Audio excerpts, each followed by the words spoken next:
Hey everybody, Fishman here. Welcome to the video.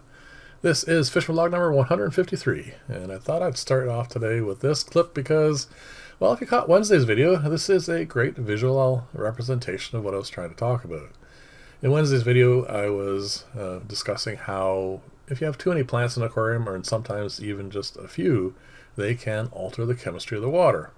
And that tank on the right is the tank that had all that red Luigi in it, the one that was going all the way across this tank and into the other two tanks. And as you can see, there's a fair amount of tannins in that. And that's not the only thing, but it's the one that you can see. That aquarium has had a water change, 25%. I cleaned the filter out, and I'm going to do a bit more gravel vacuum, mulm vacuuming, and it's going to get some more water changes. But I want to show this to you because, well, that is the kind of thing that can happen. I mean, both these tanks have had roughly the same amount of maintenance recently and water changes, and you can see how much of a difference there is. Now, if you look to the tanks to the right of this, the one of this got all the amber in it, there's less amber in those, but if you remember, the red Luigi went all the way across the top and was going down into both those tanks as well. And as you can see, there is a little bit of it in those tanks too. So it's just an interesting little thought I thought I'd share with you, and these tanks obviously are going to get cleaned out. Water changed to the point where they're like the one on the far left, and we'll start putting stuff in there. I wanted to show you the angels because they're definitely showing lots of interest in each other. Interest, of course, means that they're thinking about pairing off. There's some aggression, as you can see there, and if you look to the bottom right, they're not all good outcomes. That one didn't make the tests, I guess, and has been killed. I'll pull that out, of course, and unfortunate these things happen with angels. I mean, as far as cichlids go, they're very mild in aggression compared to lots of other ones, but they do, at times, can't get to the point where they will kill each other. So yeah, that's one that, like I said, this is not going to make the grade, and the rest of the tank's looking really quite nice. Again, there's some more work that needs to be done on it. These two plant experiments here are going along. It's going to be quite some time, of course, before that's something that I can show you as a result, but things are progressing. So I'm going to show this rack again. I decided I'm not going to breed the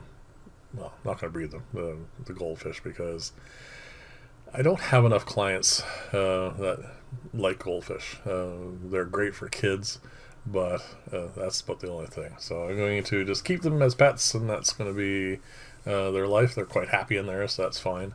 I want to show you these guys because this whole top row has been an interesting kind of experiment. This is an underground filter to a high humidity planter, and you can see the water is clear. There's tons of babies in there, which is nice, which is what I want. This particular batch of guppies, there's nothing really special about them, but I like to maintain as much as I can of various gene pools, and that way I don't get any too much inbreeding. This is now the box filter. It's been cleaned out. Been doing very, very well. They started breeding a bit more now. I'm going to show you as we zoom in here.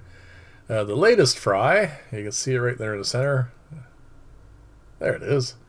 Doing well. I mean, it is got a nice little belly. I feed live food into all my, not just the guppies, but also the platies. Wednesday's video, by the way, is going to be an interesting discussion. I hope you find it interesting anyway, on the differences between, and the pros and cons, of course, between brine shrimp hatching and other live food culture that I've been doing. Tune in for that. It should be interesting. And there are some really interesting points between the two. So this is the underground with the high humidity. This is the twin to the one that was just on the left, but you can see it's not clearing up. It's not a big deal. The fish are happy and everything. This is just after feeding, so they've done a little stirring as well. But it's something I want to work on a little bit. I'm going to leave that one as is, but this one here is also an undergravel. I'm going to change that undergravel to a box filter, and we're going to see if there's any difference in this, because this is the one with all the cories, and the cories, of course, do an awful lot of digging and stirring up, and this one pretty much always looks like this. So I want to see if I can, I should say, if the box filter is going to make that big of a difference. Because it certainly has in here. This tank is now always crystal clear. You can see I've added a few more plants. I am getting this ready to remove the new version of the leak-proof canister filter, probably sometime in the next week or two, because this box filter's only been there now. I think this is the 3rd week, so I should leave it a little bit longer before I pull that off, because it is supplying an awful lot of filtration to this tank. Even while there's only 2 black skirt tetras in there, it should, you know, keep it stable. I need to start dividing these guys up. The adults are getting considerably bigger, but the number of fry in there is getting quite extensive, and I don't want to have enough, you know, crowding issues. So they have to be, well, not culled, but pull out all the smaller ones, put them in a tank to grow out, and like I said, just thin the herd. I have since divided that clump of pearlweed in half. I think, if I remember correctly, it was in the first clip, the tank on the left. I put half it in there. And I'll keep dividing it. It grows really, really well, and it is probably one of the few surface plants that I actually like. It is a bit of an issue when it comes to duckweed still, but I think I've got most of it out of here now. Well, of course, now I've got to find some, but anyway, I like the pearlweed. It's like a good surface plant, hides guppies, and yeah, it grows well. These are the Morley I haven't shown them to you in a long time.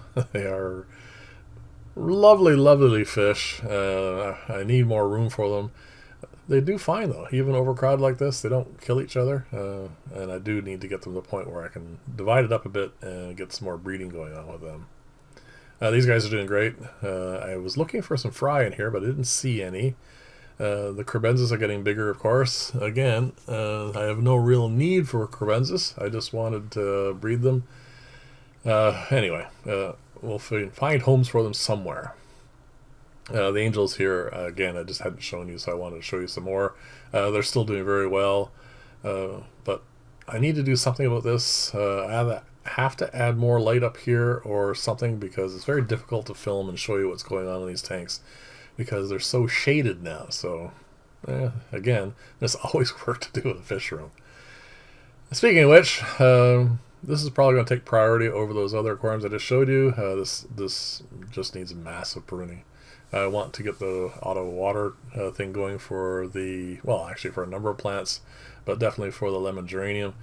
And that's next on the to-do list, I think. We shall see.